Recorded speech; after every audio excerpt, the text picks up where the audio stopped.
Back for another week of the Limitless Leadership Lounge. This is what we call a tri-generational conversation for you, the emerging leader. So whether or not you're checking us out right now on any of the audio platforms or up on YouTube, we appreciate you having us on today because we're going to dive into some more leadership insights, especially surrounding entrepreneurship and trust. Excited for our conversation today. I'm joined as always by Dr. Rehnuma Karim and Coach Jim Johnson. And Coach is going to welcome our guests today. So go right ahead, Coach, and let's dive in. Yeah, we're really excited. I got a chance to talk to Dr. Yoram Solomon, and he's got a lot to offer our audience today. So just to give you a little bio on him, he's got a lot in his bio, but I'm going to cut it down. Is the author of the Book of Trust, and by the way, he sent me the mini book of Trust that I read and recommended my network as a really good book. And the most comprehensive book ever written about trust. The book series, Can I Trust You? And the host of the Trust Show podcast. He has published a total of 20 books, although he is now almost done with his 21st book. So we're looking forward to that. And we'll get into a little bit about that book in our interview. And it has written also more than 400 articles on trust, innovation, culture, and entrepreneurship.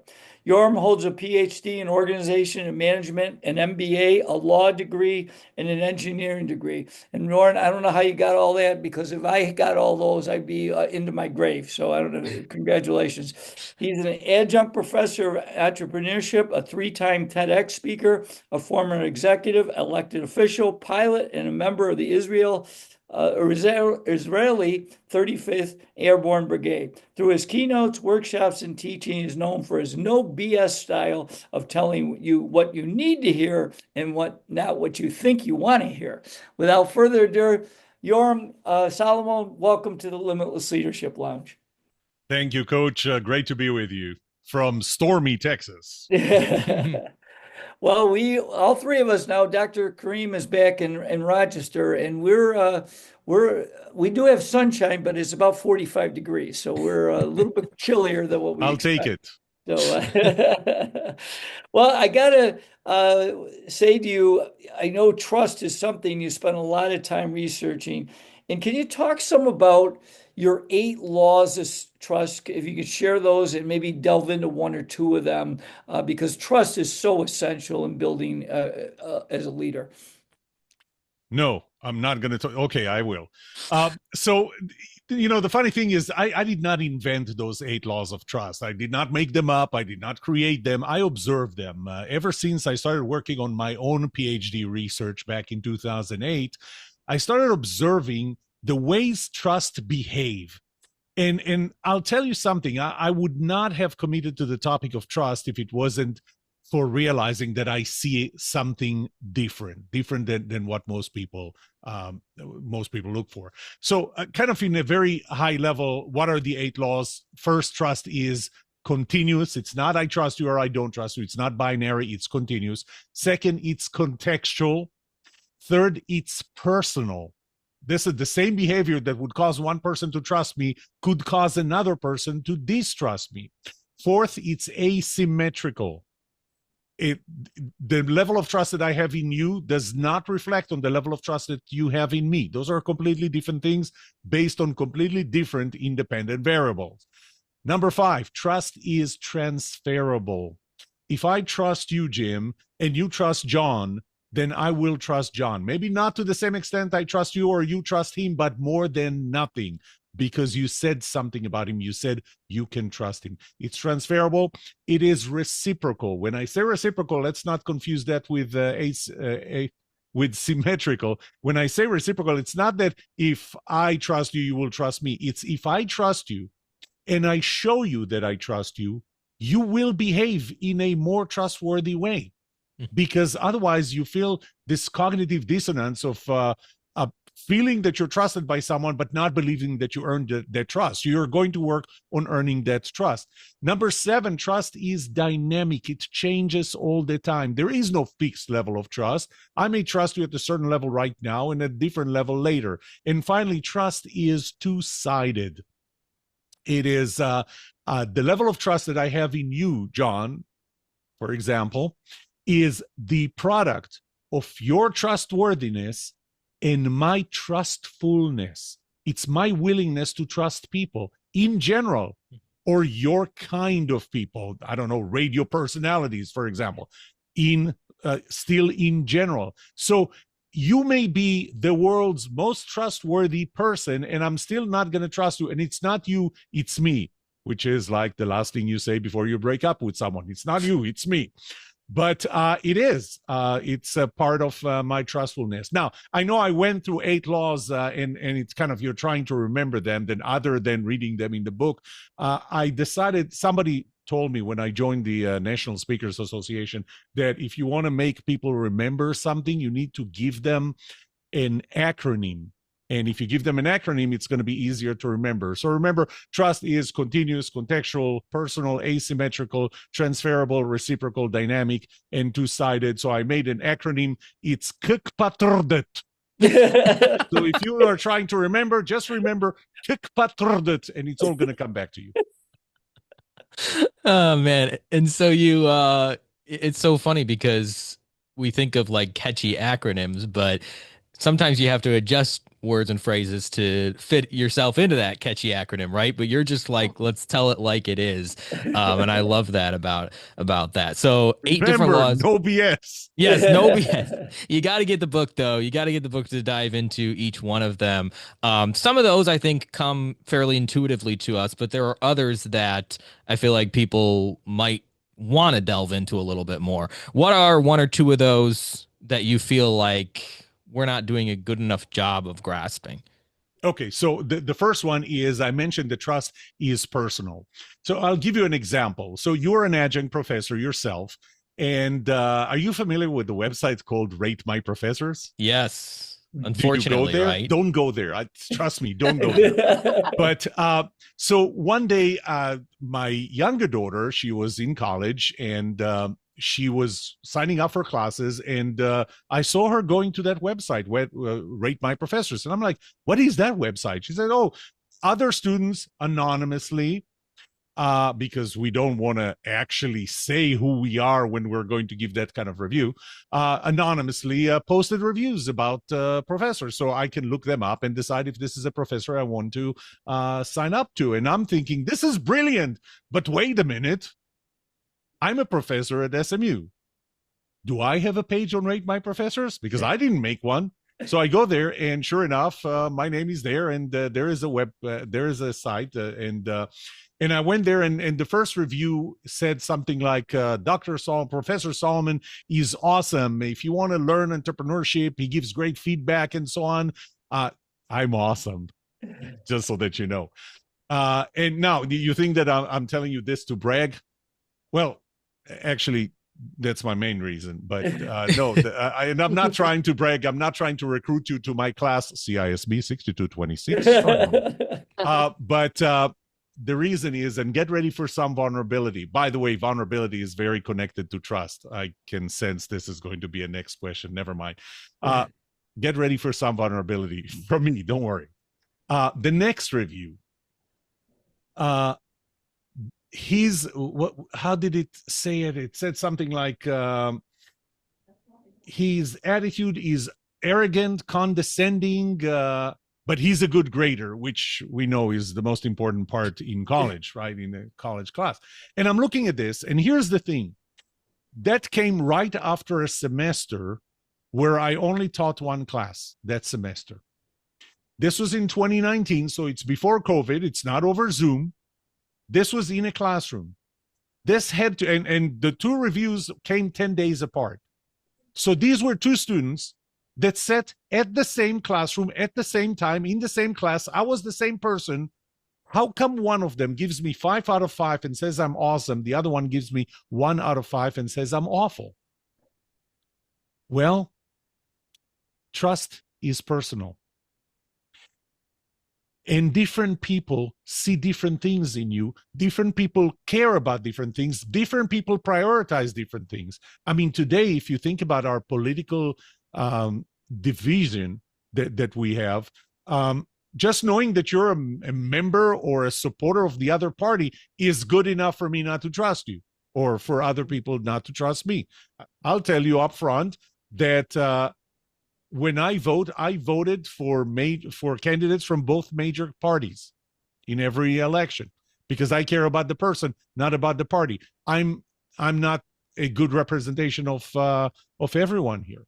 So the same behavior, what I found was that the same behavior that I did in the classroom, for example, that could cause one person to trust me or to give me 5 out of 5 and say that I'm awesome, the same behavior would cause another one to say that I'm awful, give me 1 out of 5 and not trust me. So that's one very different perspective I have on trust, that trust is relative. It's personal, but it's relative. It's not absolute. It's not universal. There is no set of questions or check boxes that if you can check all of them, you're going to be trusted by all people. If you remember, back in 1972, there was a poll of the most trusted men in America. I'm sorry, Rehnuma, the most trusted men in America. That's what they said. And they were looking for governors and I think it was presidential candidates and all. But they threw in TV anchors. And sure enough, Walter Cronkite came out as the most trusted man in America. CBS used it for years, the most trusted man in America. Even he got 72% of the vote, not 100%.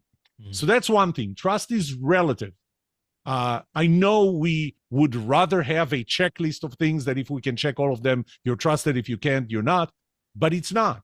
What's true for Jim is not true for you. You can't please everybody. The second one, you wanted me to give you two. The second one is number 5, that trust is transferable. And I found that. So my 20th book is actually called The Trust Premium, which you can also see from my logo here.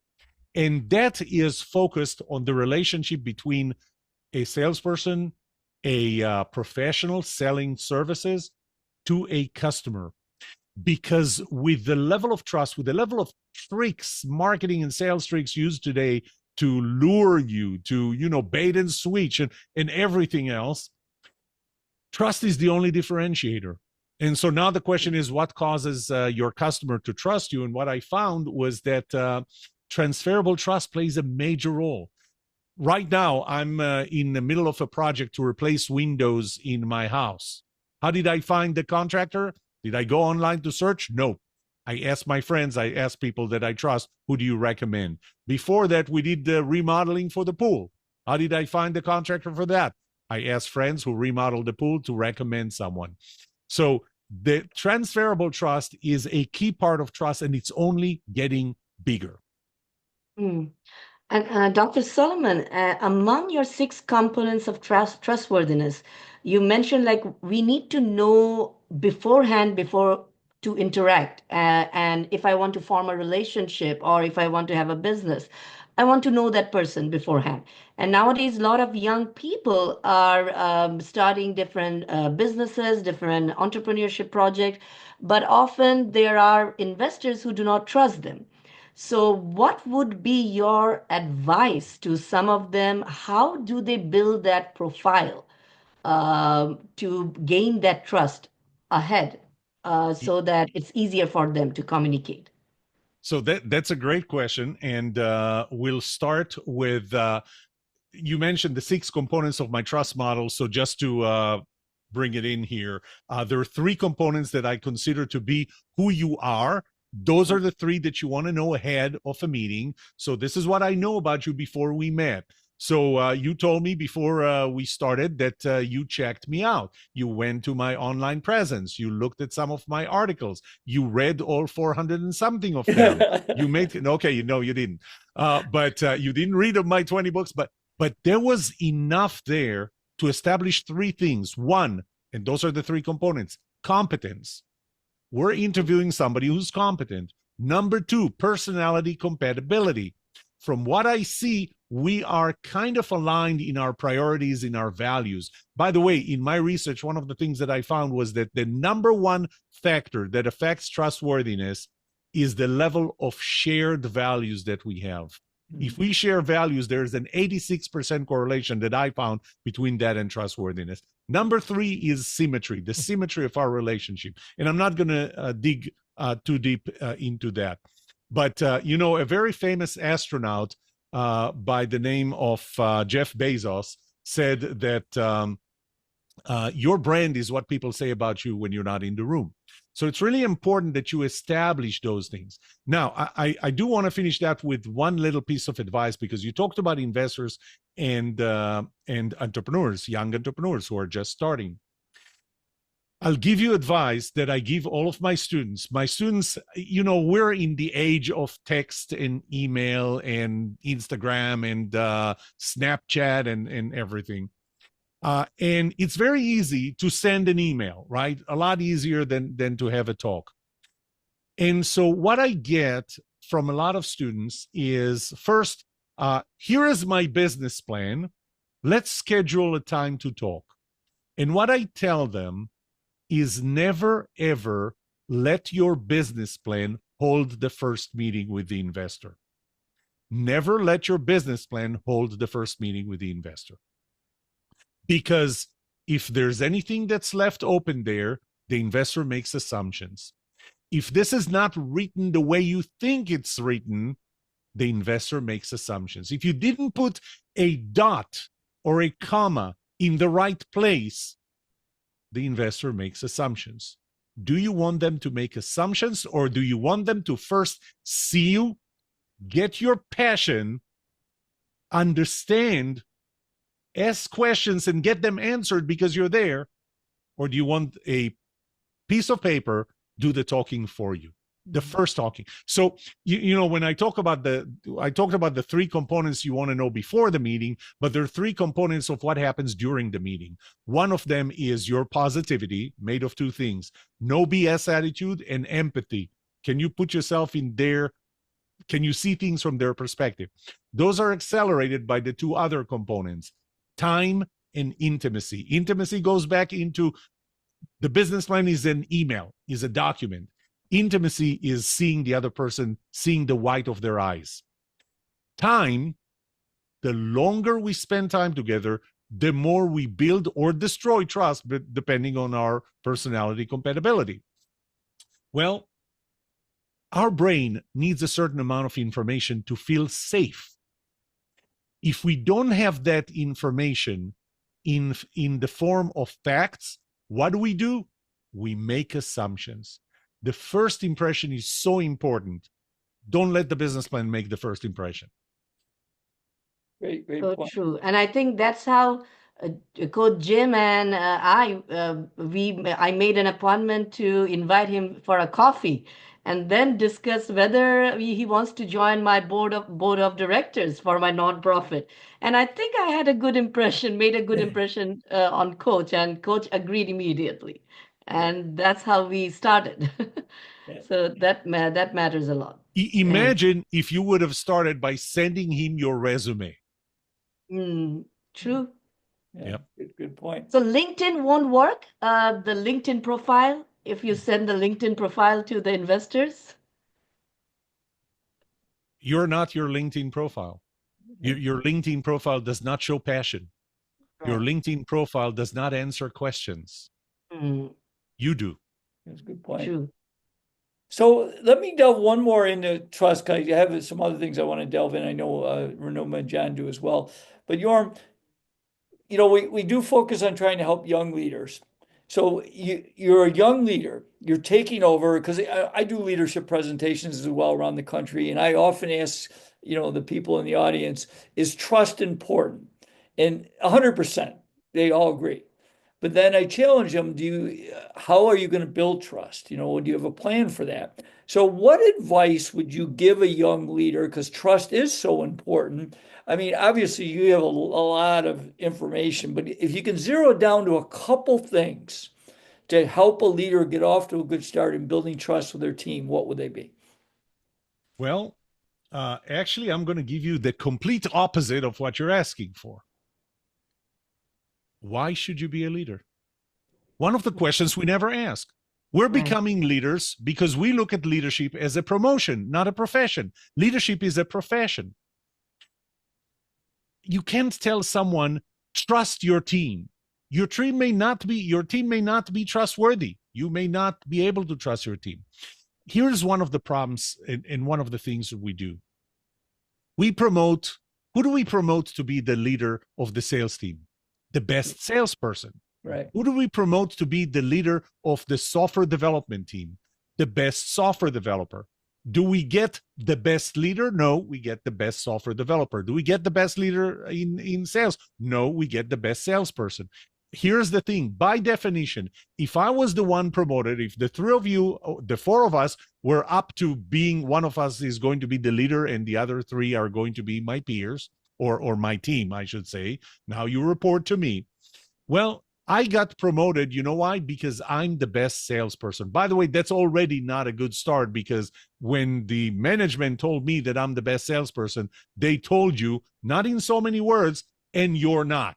Now, I'm the best salesperson. So guess what? Do you think that any of you is going to meet my standards? Do you think that any one of you is going to be as good as I am? No. That's why I got promoted. So now I'm starting to micromanage you because you're not doing as good as I wanted you to do. And when I micromanage you, it only gets worse. Now you're losing trust in me. So, I mentioned something when I talked about the trust law number 6, the reciprocity of trust, that if I trust you and I show you that I trust you. I want to give you an example, an analogy that I typically use in my keynotes. You have kids? Anybody has kids? Yes? This one. Just John, coach. you look like you want to have some. At least you know what kids look like, right? Yes. Yes. Okay. So when Maya, my 26-year-old girl, was about a year old, that's when she lifted herself from the floor. And instead of crawling, she started standing. Once she mastered standing, the next thing she tried walking. Once she mastered walking, what do you think the next thing she tried? Running. Running, exactly. And the first time she tried running, what happened? She fell down, exactly. And the first thing she did when she fell down was what? Cry. No, she didn't. Scream. She pulled herself up. No, she didn't. The first thing she did was she turned around and she looked at me. And if my reaction would have been, she would start crying because obviously something terrible had happened. But if my reaction would have been, get up, keep going, she would get up and go, because obviously nothing terrible has happened, because this is how daddy's looking at it. Trust works the same way too. If you trust someone and you show them that you trust them, they will behave in a trustworthy way. I already talked about that, the cognitive dissonance otherwise.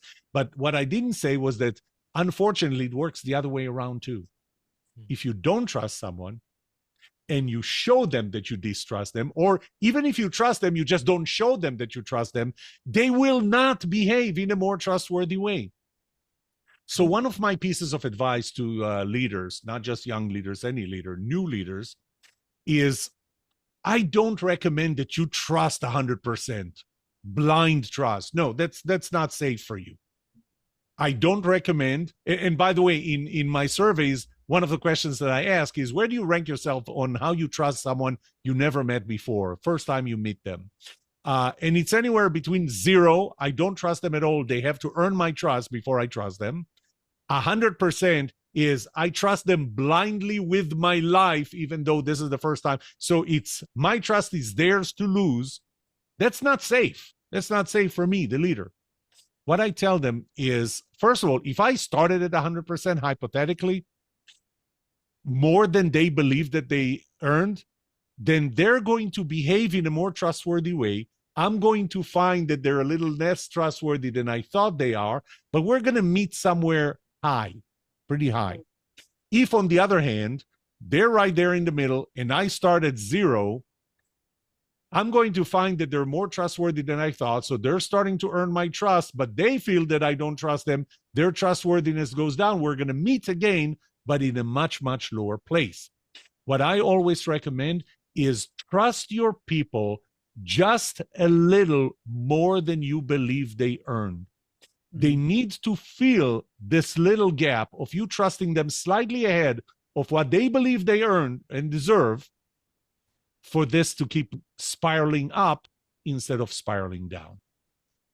That's brilliant as a leader. And I would say as a team member, and we've had David Horsiger on here, the show, and he's talked a lot about trust as well, also from the team member perspective and building that trust with your leader. Because as a team member, you want to make sure that your trust level is high enough so that, especially if the leader does follow your suggestion, now they're trusting you to a great deal and giving you more of those responsibilities and privileges.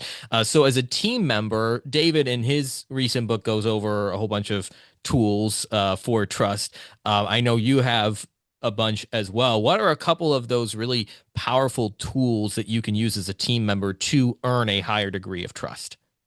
Well, so the interesting thing is that the framework that I built with those 8 laws of trust and the 6 components of trust, what I call my relative trust model, they are the concept is universal. It applies to every relationship. So the same things that apply to a leader, I need to think about, the transferable. Let's start with the transferability of trust. Okay, trust law number 5. What am I as a leader doing to make sure that my team members get an independent confirmation that I'm someone that they can trust? Same thing as a team member. What am I as a team member doing for my new leader to get an independent confirmation that I am someone that they can trust? All the components, the components of competence. It's just that we're showing competence in different areas. As a leader, my competence is in how good did I lead other teams, right? As a team member, what am I doing in the team? I'm a salesperson. My competence is how good am I as a salesperson? So the model is the same. It's actually funny because Jim mentioned a series of my mini books called Can I Trust You? So while the book of trust, the mini book of trust, they are more generic. They talk about trust in general in every relationship. I wrote so far 5 mini books, like 100-page each, that talk about specific roles and how does this apply to them. So for example, one of those books is 67+1 habits that will make you a trustworthy leader. So this is how does this framework apply to leaders. Another one is 72+1 habits that, it's the other way around. 72+1 is for leaders. The 67+1 is 67+1 habits that will make you a trustworthy team member. Mm.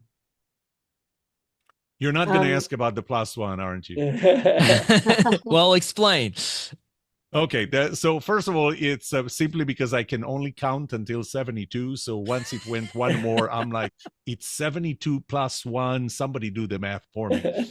But no, in reality, in all seriousness, the reason for the +1 is because the +1 is unique and it's common to all of them.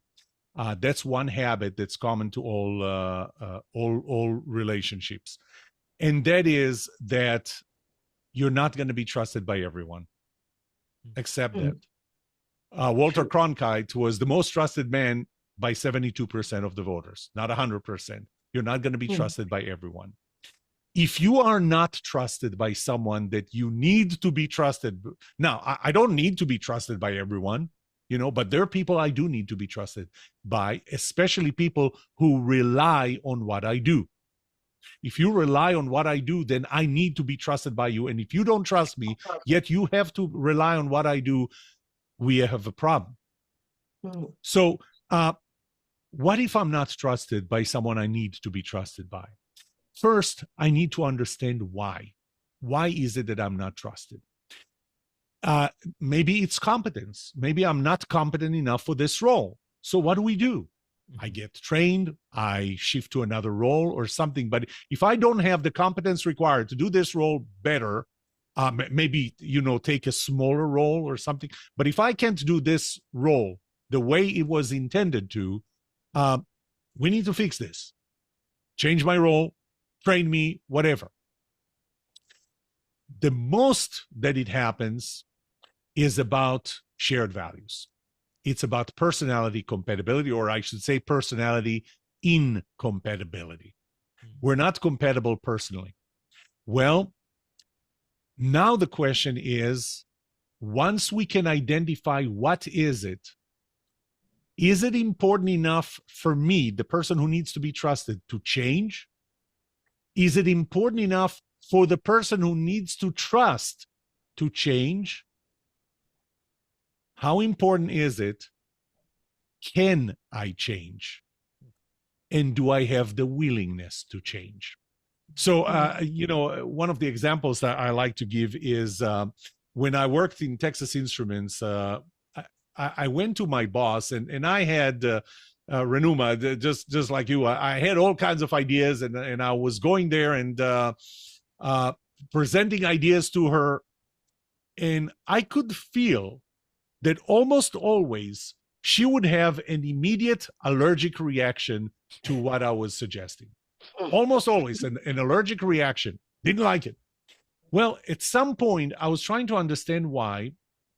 And in something, her immediate allergic reaction made me ask this question. Do you prefer for me, and this goes back again, Rehnuma, to sending the business plan or sending the LinkedIn profile. Do you prefer for me to give you the bottom line first of what I'm asking for and then explain the rationale, or take you through my thought process and end with the bottom line? Now, I'm a bottom line first person. As it turns out, so is 76% of the people that I asked in a survey. Give me the bottom line. The bottom line gives me context, so everything else you say will support or reject whatever you told me as the bottom line. She was the opposite. She said, every time you give me the bottom line and I don't have the foundation for it, I don't have what your thought process was, I immediately find what's wrong with it. And then it's hard for me to even listen to you later. So, was it important for me to be trusted or relied by her? Let's start with that. So I was relied by her. She had to rely on me because I was running a $100 million business unit with 89 people for her. So it was important for her to be able to trust me. Was it something that I was capable of changing? Yeah. When I meet with her, I need to remember, don't start with the bottom line. Take her through your thought process. From that moment on, her level of trust in me went up. So, and this is so important, that trust level on others. And I experience it with my previous chairperson as well, because if you don't have positivity or open-mindedness, and if you also have some stereotypical understanding of the other person, often that mutual trust doesn't happen. And you have to do something extra to earn that trust. But unfortunately, we are in a world where a fear is dictating so many of our foundation of relationships. So I'm fearful of the other person. I'm fearful of this group and that group. And that is why it's often that trust we need to build that world that we are aspiring to. It's not happening. And one of the reason I'm thinking about is our leaders sometimes need to be vulnerable, showing that I'm not confident always. I do not know the answer. So what is your take on the importance of vulnerability to build that trust among everybody else? 240%. What's your next question? Okay. Maybe a little more detail is Yes, please. So actually, in one of my studies, and it is in the Book of Trust, in one of my surveys, I tried to correlate the three components. Actually, the component of vulnerability, it's my willingness to ask stupid questions and not worry about what you're going to say, my willingness to suggest stupid ideas and not worry about what you have to say, my vulnerability in general. The second one was my willingness to give you the feedback that you need to hear, not the feedback I think you want to hear. And the third one is my receptivity to that kind of feedback that comes from you, or to stupid ideas or stupid questions, how receptive I am. So first of all, before I even get there, what I found was that here are two things that are closely related: trust within the team or in a relationship, and the willingness and ability to hold what I call a constructive disagreement. So a constructive disagreement is where we can discuss everything. It's the most optimal, the most effective way of arguing. I can say anything. I will listen to everything that you say. On the other two extremes, we have the destructive disagreement. This is where everything becomes personal, emotional, and irrational. This is when it's not your idea that's stupid, it's that you are stupid. Mm-hmm. Then on the other side is what we call, and we have way too much of that, the politically correct disagreement. This is where we have the meeting before the meeting after the meeting, just not the meeting during the meeting. You know what I mean? It's when the things get closed outside of the conference room. So we need to be in that effective one. And what I found was that when I asked people, how comfortable are you in holding a disagreement in general? In a high trust environment, 61% of people said they are uncomfortable holding disagreement. Disagreements are not effective. They would try everything they can to avoid the disagreement. 61%. Only 31% said that they embrace disagreement in a low trust environment. In a high trust environment, I think I said it the other way around. In a low trust environment, 61% say we try to avoid disagreement at all costs. In a high trust environment, that 61% becomes 6%. Wow. 94% feel more comfortable disagreeing. But back to your question about vulnerability. High trust, 240% correlated with vulnerability. 240% correlated with vulnerability. 106% correlated with the willingness to give you the feedback that you need to hear, not what I think you want to hear. And this goes back to what we talked about before the show about my upcoming book about evaluating ideas and what I tell my students at SMU. I tell them what they need to know, not what I feel they want to hear, so it's going to be somebody else's problem at the end. And the third one, the receptivity, is 76% higher in a high trust environment.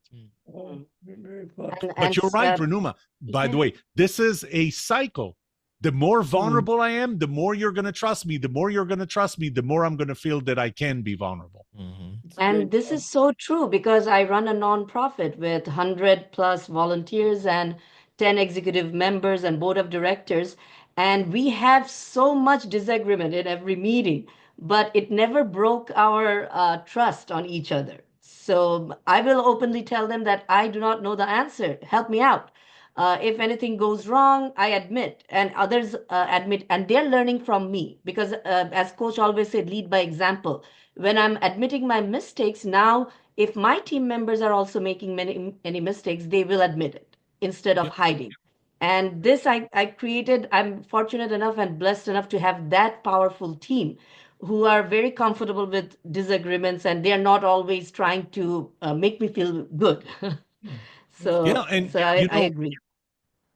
When you said that you say you don't know, it's I don't know, and I'll find out. Right. It's this one is much harder. I was wrong. Mm-hmm.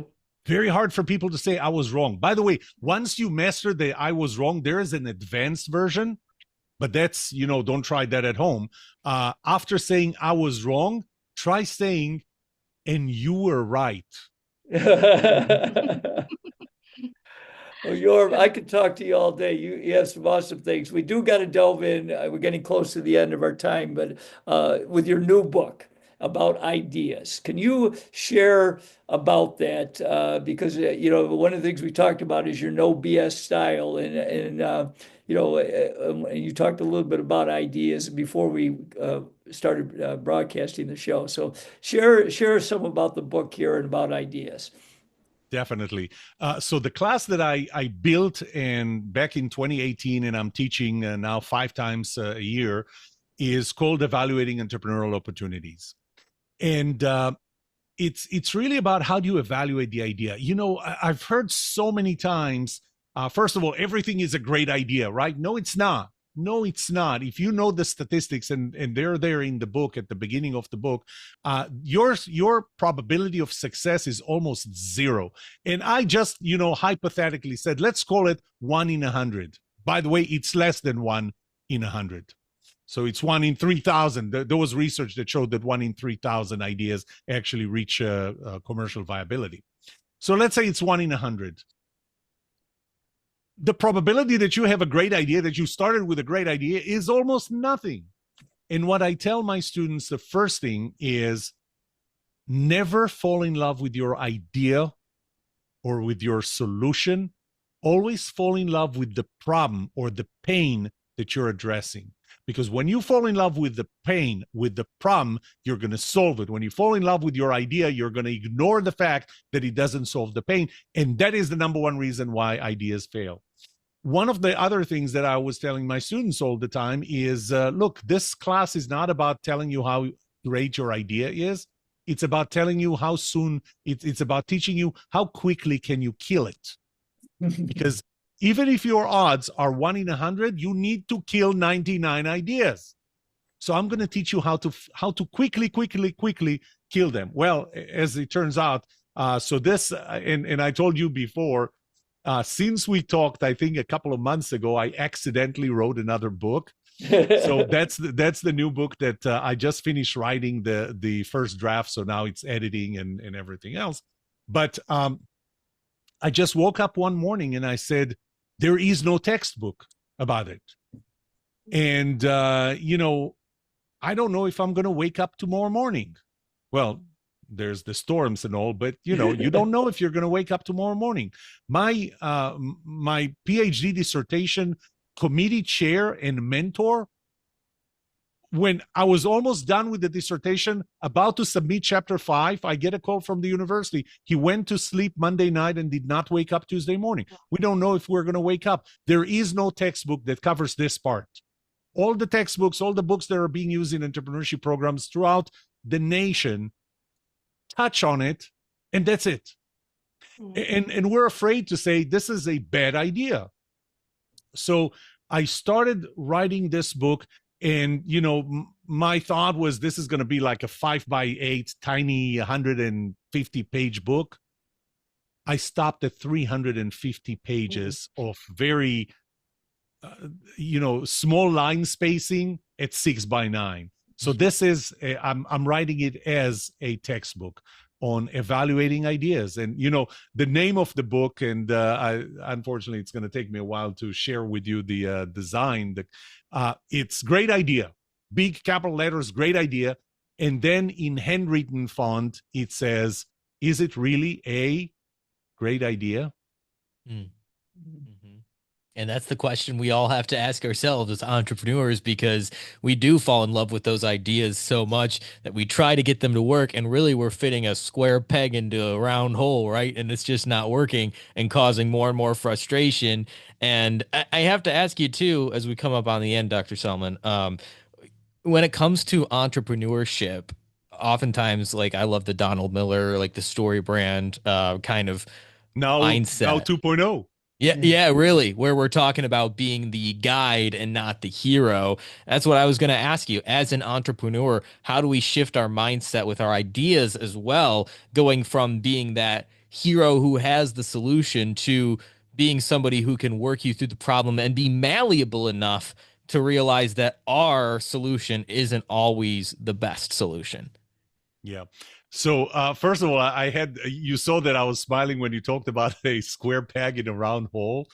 And the reason is because that's the drawing on the cover of the book. It's a square peg in a round. I mean, it's a very cool way. And, believe it or not, I did not use a designer. You know who designed that cover image for me? AI? ChatGPT. Wow. Yes. I sat with ChatGPT and I said, what would be a concept of bad ideas? It's not a great idea. And the first concept it came back with was square peg, round hole. And we were going back and forth. I mean, this is like 200 different versions as we were together building the cover. It's a beautiful cover image. But, again, I can share it now. However, So if you go through the process of that book, that book goes through a process, and it is 6 tests. And by the way, that's what I do in my class. The book comes out of what I've been teaching for the last 7 years. 6 tests. How do you let go of your idea? Because you start with who the customer is. And you start by a definition of the customer. And I always tell my students when they come back and say, our customer is between the ages of 26 and 65, above average income, in urban environment. It's like that says nothing about your customer. That says nothing about your customer. Your customer has to be unique enough. Any of you left-handed by any chance? Yeah, actually. Hello. Okay. What is it that you're not getting? What is it that's hard for you to find? Well, several different things. I don't open cans very well with manual can openers. Yes. There are a lot of things. By the way, in case you didn't get it, I'm left-handed too. And we know there are things that are not catered to us. Yeah. If you try to define your customer as someone in the area of entrepreneurship, an adjunct professor or something like this, we're both going to fall into it. But so many other people that are not suffering from a pain that you and I are suffering, being left-handed. Yeah. So it's more about the psychographic than the demographic of your audience. So there's this part, a good evaluation, and I actually created a tool to evaluate your customer. 13 elements and scoring and everything. How do you value or score? Do you have the right customer? The second test is it a strong enough, a severe enough pain? So, think of it in these terms. Are you giving them a painkiller, a vitamin, or candy? Think about it. Painkiller, I need right now. A vitamin, I need to save myself from something in the future. Candy, it's nice to have. I'd like candy right now. Does it help me in any way? No, it doesn't. What is it that you're offering? A painkiller, a vitamin, or candy? The third one is the value to price ratio of your product, and how different is it from everything else everything else that's available, or what I call the best current alternative. So that's actually the topic of the class that we have tonight. It's the 3rd week, so it's the 3rd test. The 4th test is the prototype, and that's what they're going to do next week. How do we? This is where rubber meets the road. The 5th test is a sustainable competitive advantage. It's not enough that you have a great idea that really solves a problem. Everything is good except you can't protect it. And the 6th one is, does it really create profit, not only to you, but enough motivation for everyone you need to participate in the value chain? It's not enough that it brings profit to your company. Anyone you rely on has to make a profit or somehow be motivated enough to participate. So this is kind of, you can see as I'm taking you through it, that I am almost forcing yourself to detach yourself from the idea itself and focus more on the analysis. Good.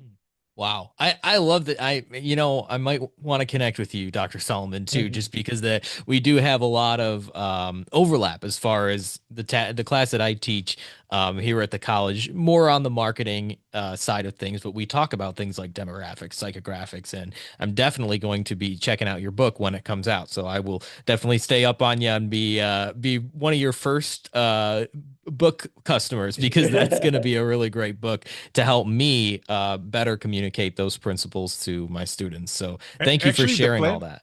The plan is very simple. This book needs to be available for students to purchase 2 weeks before the beginning of the fall semester.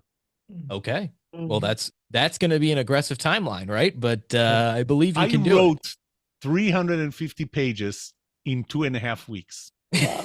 Oh, you are an inspiration. And by the way, this is not ChatGPT wrote my book. Right. ChatGPT. You know what ChatGPT did? I wrote a chapter and it cut it in half. It said half the things you wrote there are not needed. That's what ChatGPT did to me. That's why I don't talk to it anymore. So you don't trust ChatGPT. No, anymore. it disappointed me. But seriously, it's one of the classes that I did that I give in the National Speakers Association is how to really use ChatGPT to write books.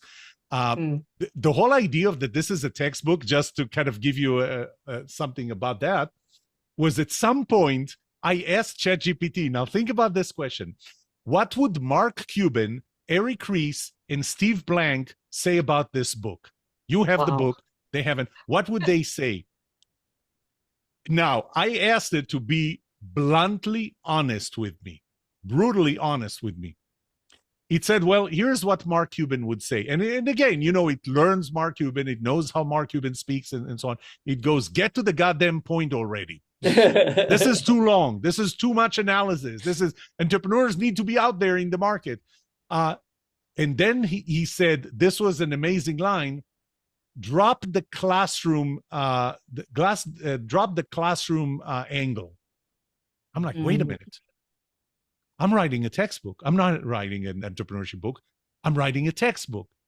Then I asked, what would a renowned entrepreneurship professor say about this book? So it started digging up Harvard, Stanford, MIT, Duke, all the big programs, entrepreneurship program, the professors. I even got a raving review from Clayton Christensen, who died 5 years ago. Impressive. That was, yes. So that was, just so that you know, I told you that I wrote the book in 2.5 weeks. I misled you a little because I spent 4 weeks on the outline. 4 weeks on the outline, going back and forth. Is that needed here? Is the right flow? And start blowing up the outline into specific paragraphs of this is what I'm going to write here. This is what I'm going to write here. And keep on revising and revising. 4 weeks I spent on revising, going back and forth on the outline. Once I was done with the outline, 2.5 weeks to write 350 pages. Wow. And really 700 pages because they cut that in half. So that's not to all chapters are cut in half. Yeah. Dr. Yoram Solomon has written books for entrepreneurs, for academics, living and dead. He's communicating with all types of people here, and we love that. And especially for the entrepreneur or just the person, the leader or team member who wants to build trust. What's the best way to learn more about you? Which of your 20.5 books should we start with? And how can we get in touch if there are any ways to do that? So obviously, as far as which ones of the 21 books, because by the time, if this show airs, right now it's August 20th, and the book is out. The book is out. So it's 21 books. Which one to start with? It depends on what you want to know. If you want to understand trust, Jim already said that he got the mini book of trust because I felt it was cruel and unusual punishment to give him the book of trust that is 550 pages, 550 pages long. And so I sent Jim the mini book of trust, much easier. So I always recommend for people, if you're interested in trust, get the mini book of trust, maybe get one of the 5 mini books for the different roles like consultant, advisor, project manager, and so on. So that might be a good starting point. If you read the mini book of trust and you go, this was really good, but I need to go a level deeper. I need to understand the background. That's when you get the book of trust. That's if you care about trust. If you care about entrepreneurship, then several different books. One, Is It Really a Great Idea? Coming out. Well, already came out since we're in August. The second one is my first book ever, Bowling with a Crystal Ball, How to Find Opportunities in Technology and How to Capitalize them and Navigate them through industry. Book number 4, Unkill Creativity. You know, we keep thinking about creativity coming from startups, which, by the way, the topic of my research, my PhD research, was why are people so much more creative when they work for small startup companies than when they work for large mature companies? That was the topic. And book number 4 came out of it. It's called Unkill Creativity, How Corporate America Can Out-Innovate Startups. Culture Starts With You, Not Your Boss is another small book about organizational culture. So it really depends on what you want to know in terms of which book. Oh, and of course, book number 2, Worst Diet Ever, How to Lose Weight and Live Healthy. Believe me, that was book number 2, which was really not a book about weight loss. It's a book about how do you find the motivation to do the things that are important, but long-term, over the things that are much less important, but immediate. Yeah. That led to the process that I call the trust habits that's covered in the Book of Trust. Easiest way to find me, yoramsolomon.com, YORAMSOLOMON.com, trusthabits.com, same website, and listen to, it's free, the Trust Show podcast. The Trust Show Yeah, podcast. I need to allocate a shelf for you with all your books. That's the idea. Yeah. The Yoram shelf. Yes. The Trust Show podcast available, by the way. I have books in marketing, sales, and everything, and I have a shelf for Yoram books. Make your next podcast listen the Trust Show podcast. That'll be on any of those platforms that you found us on. Dr. Yoram Solomon, thank you so much for your time today and everything you shared about trust, entrepreneurship, and so much more. We really appreciate your time and your insight. It was great being with you.